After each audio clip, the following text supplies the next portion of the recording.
Alô, você, meu querido, minha querida, que bom que vocês estão aqui para a nossa segunda aula sobre bioquímica. Hoje nós vamos falar a respeito de sais minerais.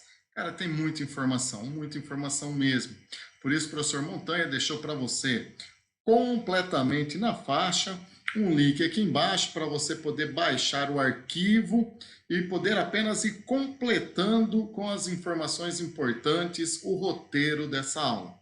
Então, para você ganhar tempo, o que vale a pena? Você dá um pause, entra no link aí embaixo, baixa o roteiro e vamos preenchendo aí.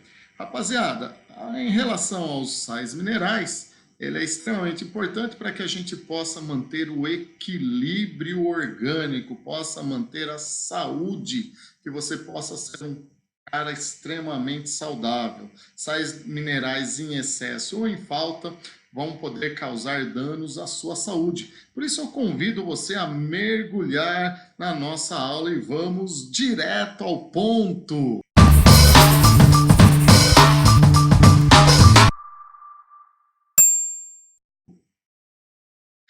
É isso aí, rapaziada. Então, quando nós falamos em sais minerais, o interessante é saber que existem os íons derivados desses sais minerais e os íons vão apresentar cargas iônicas, eles estão dissociados. Os sais minerais, eles estão em sua forma mais complexa. Então, o sal mineral ele está na sua forma insolúvel. Quando ele passa a entrar em contato com a água, ele vai ter então uma função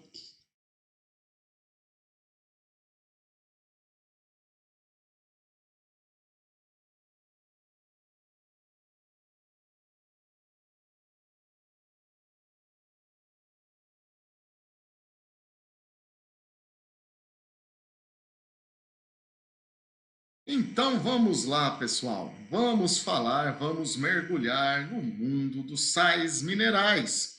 Nós vamos encontrar essas substâncias sobre duas formas. A primeira forma, a forma de sal, ele é um componente insolúvel. Ele não vai romper-se. E quando esse sal mineral ele está na forma insolúvel, ele está relacionado principalmente com uma função estrutural no nosso organismo. Quando esses sais ele sofre uma dissociação, então ele vai estar na sua forma solúvel, eles vão apresentar cargas iônicas. Então vai ter cátions e ânions. E aí eles vão ter a sua função reguladora. Para você que não está começando nesse mundo da química, né? Cátions tem carga positiva, ou seja, está faltando elétrons nele, e ânions tem carga negativa, está sobrando elétrons nele. Carga negativa não significa que perdeu, tá? O elétron tem carga negativa, se está sobrando elétron, ele está ionicamente mais negativado, ele é um ânion. Bom, vamos falar aí então das características gerais de alguns sais minerais. Para você que está aí com a sua tabelinha, você vai ter bastante parte já preenchida. Então, aquilo que está faltando preencher, acho que vale a pena então você agora ter aí na sua mão uma caneta, um lápis e acompanhar comigo, tá?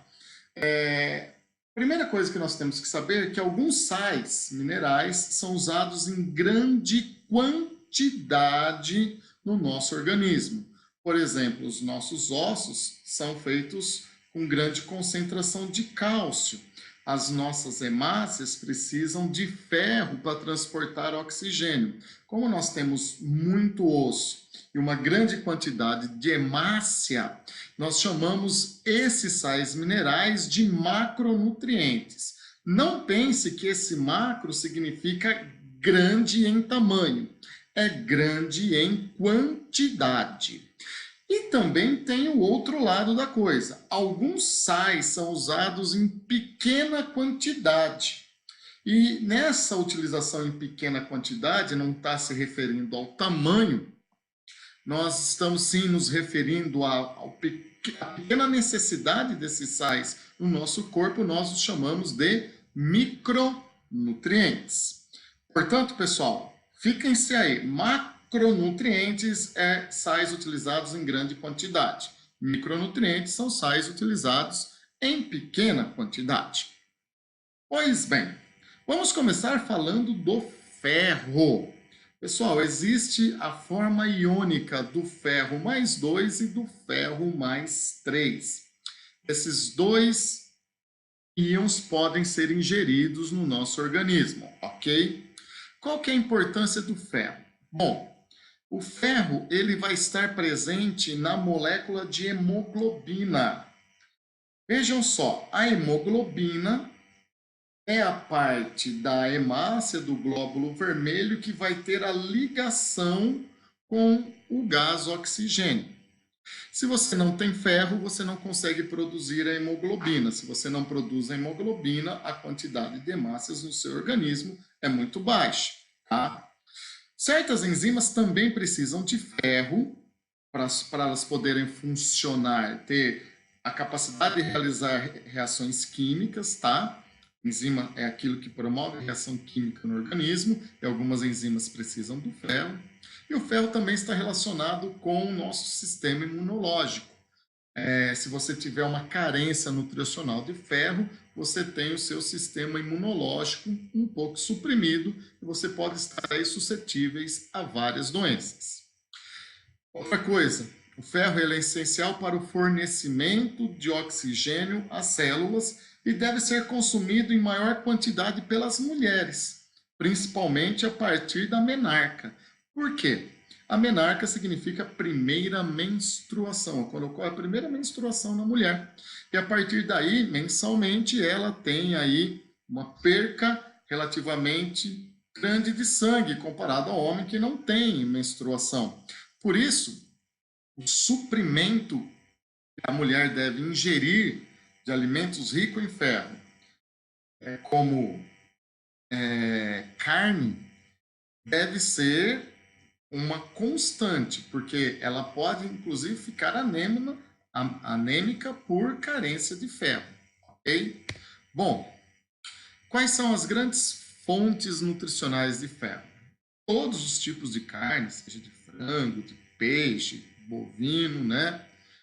Gema de ovo, beterraba, lentilha, leguminosas e cereais integrais. Então, para quem faz a opção de ser vegetariano, tem aí na beterraba, nas leguminosas, nos cereais, algumas alternativas ao consumo da carne, ok?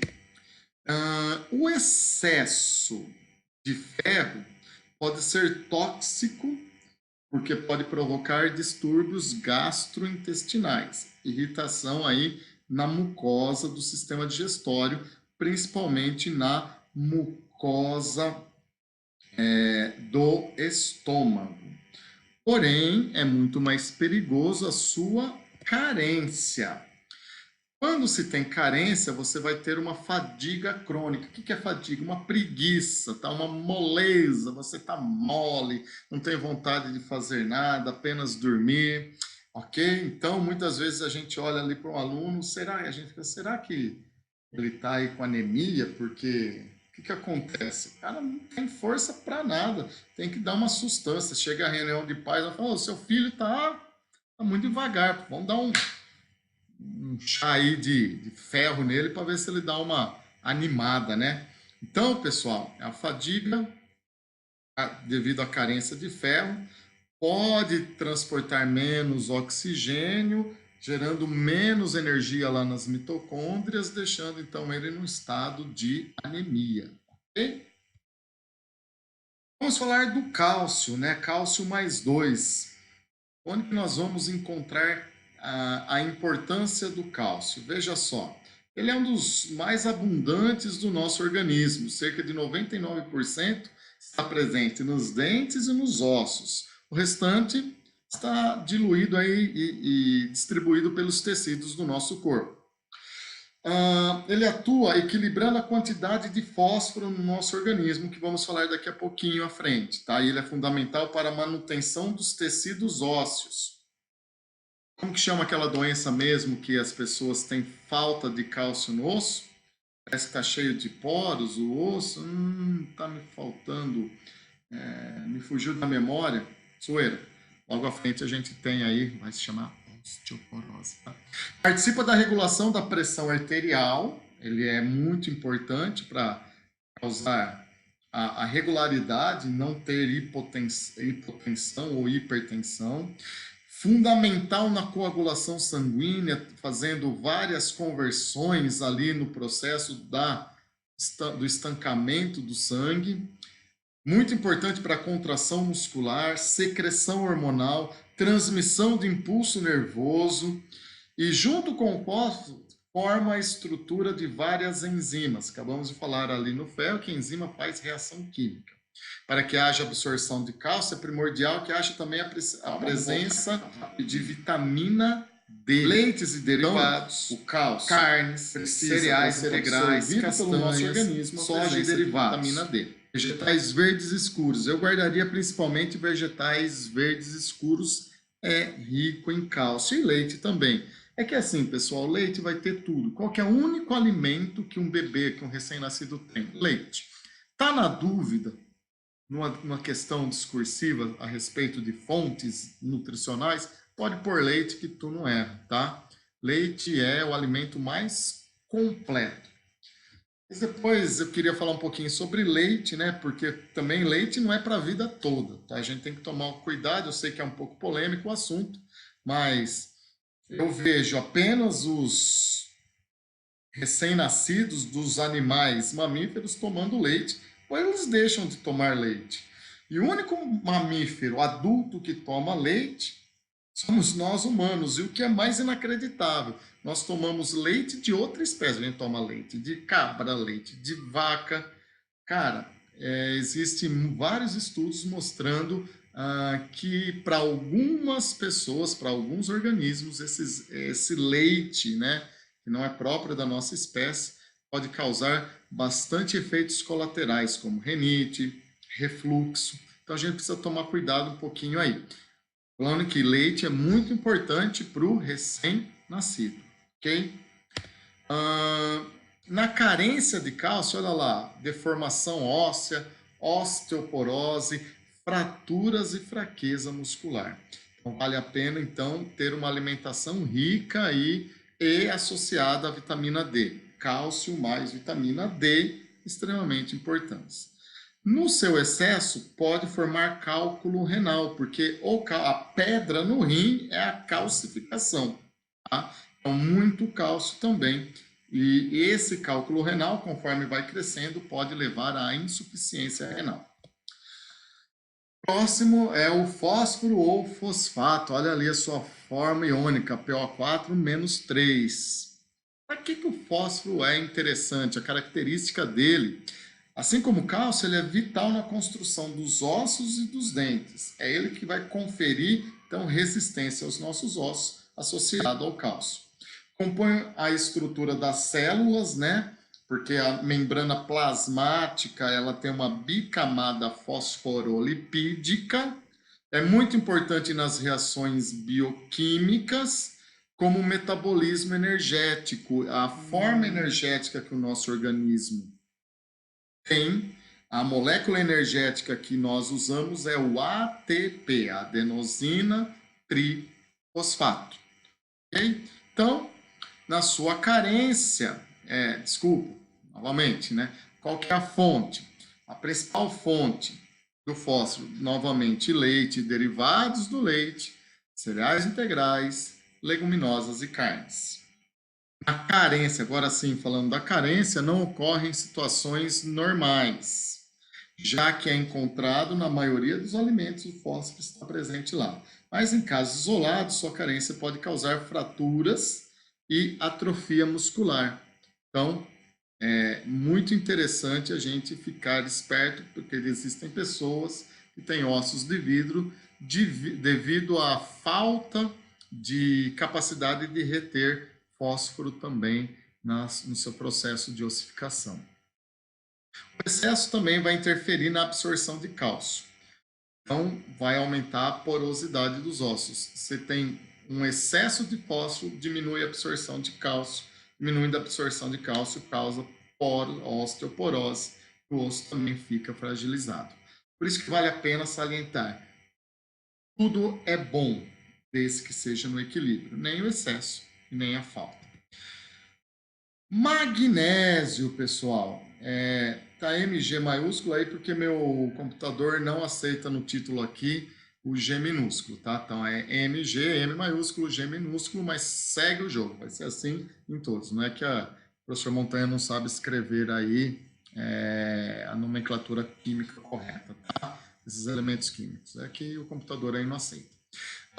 Participa na formação dos ossos e dentes, tá? É fundamental na contração e relaxamento muscular. Participa ainda do sistema imunológico, na formação de anticorpos e na ativação de diversas enzimas. Onde que eu vou encontrar magnésio? Leite e derivados. Interessante, ó, castanha, que não tinha aparecido. Vegetais verdes escuros. Percebeu por que vale a pena muito comer vegetais verdes? Frutas cítricas e aí, para alegria do pessoal, chocolate amargo. Na sua carência vai ter fraqueza, hipertensão, aumento da sensibilidade térmica. Então, ó, tensão em dias normais, o pessoal é com blusa, sentindo muito frio, calafrio constantemente. Cuidado que você pode ter aí um indicativo de carência de magnésio. Já seu excesso não é comum, tá? E muitas vezes o que mais pode causar aí são alguns sintomas de diarreia, mas vale salientar que não é sempre que acontece. Na maioria das vezes é assintomático e o próprio organismo elimina o excesso. Cloro ou cloreto, Cl-, tá? O cloro ele é importante no processo da digestão. Lembra que na digestão a gente vai ter o ácido clorídrico, então eu preciso ter cloro para formar esse suco gástrico. Então é necessário também na ativação das enzimas. Normalmente encontra-se em equilíbrio com o sódio e o potássio. Qual é a fonte aí? O que é o sal de cozinha? Já ouviu falar em cloreto de sódio? Então, no sal de cozinha, a parte do cloreto eu tenho cloro, tá? Alimentos processados, então, a gente tem que tomar muito cuidado. E fontes de sódio e de potássio temos aí nos alimentos processados. Na sua carência, vai ter complicação no processo digestório, porque vai comprometer a qualidade do suco gástrico, mas no seu excesso, a acidez excessiva no estômago pode causar gastrite. Ite é irritação, tá? Gastrite é a irritação do sistema gástrico, é a irritação, então, do nosso estômago. Falando um pouquinho do sódio, agora do cloreto de sódio, depois do cloro eu resolvi pôr o sódio. O sódio, juntamente com o potássio, regula o equilíbrio hídrico do organismo. Muito sódio no organismo pode provocar a retenção de líquido, tá? E aí, essa retenção de líquido pode causar sérios danos colaterais, como o aumento da pressão arterial, tá? Ele vai influenciar na condução de impulsos nervosos, contrações musculares e pressão arterial.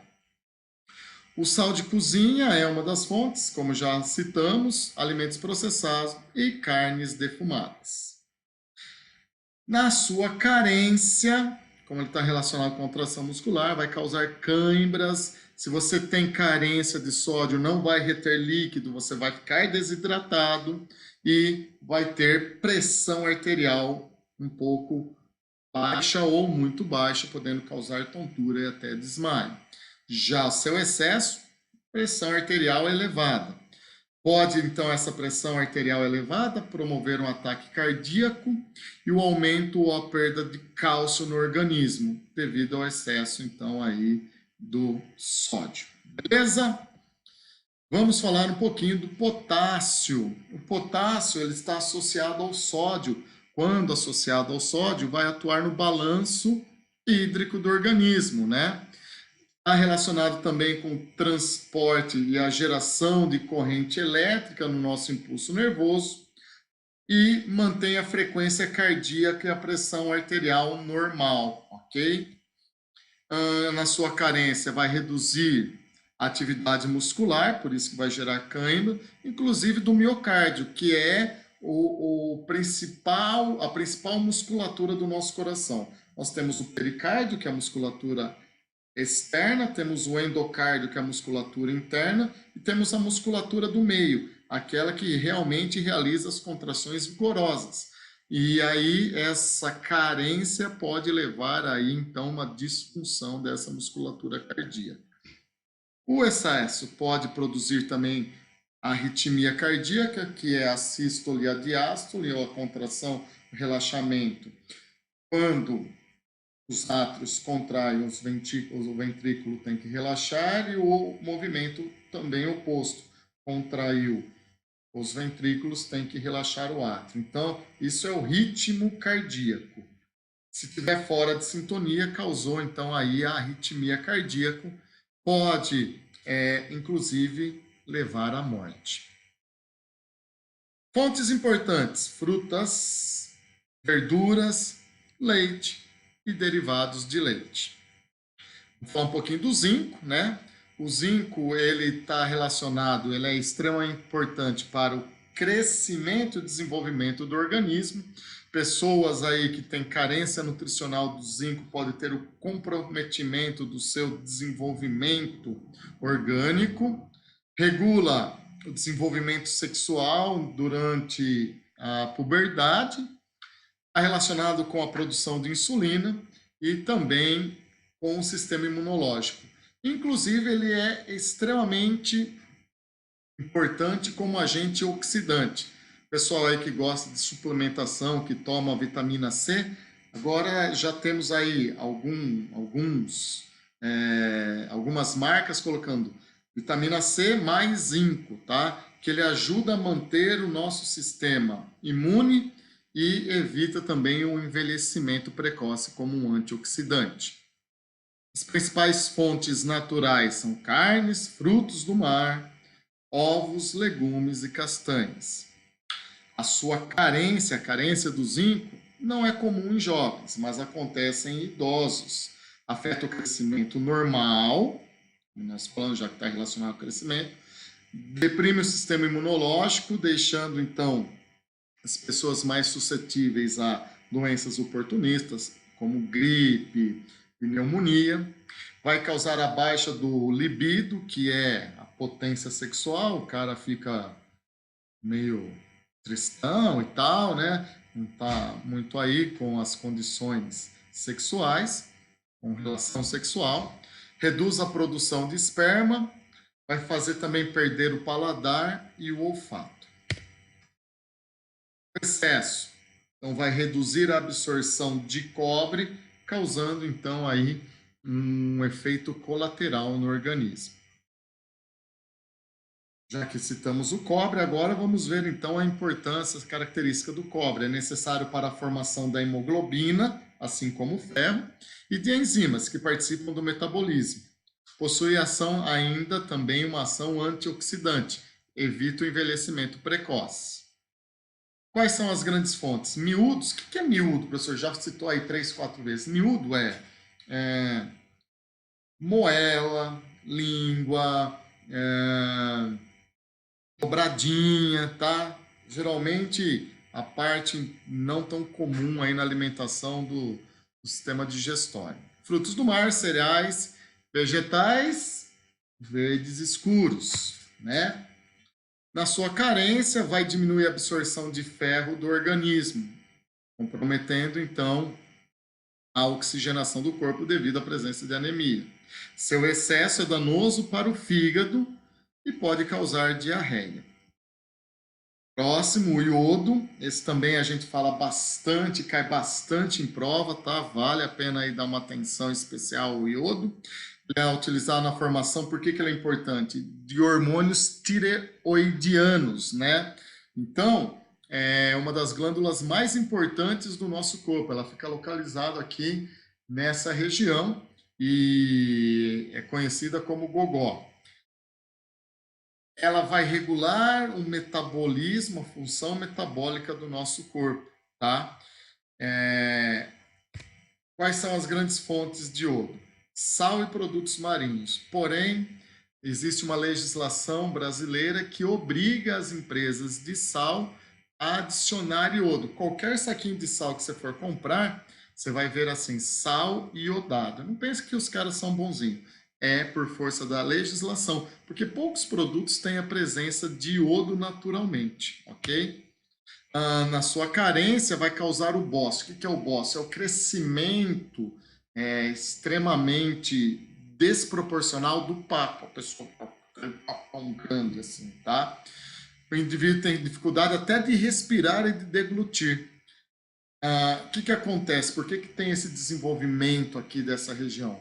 Porque a tireoide tem que trabalhar de uma maneira muito intensa, provocando então um inchaço.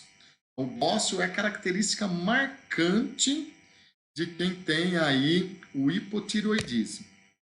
Seu excesso, então, vai aumentar a concentração do hormônio TSH, e aí o cara vai ter, então, ali uma situação de hipertireoidismo. É aquele cara extremamente acelerado, come muito e não engorda, não consegue parar. Então, o que vai acontecer? Vai acelerar também o processo de envelhecimento celular. Vou ressaltar de novo.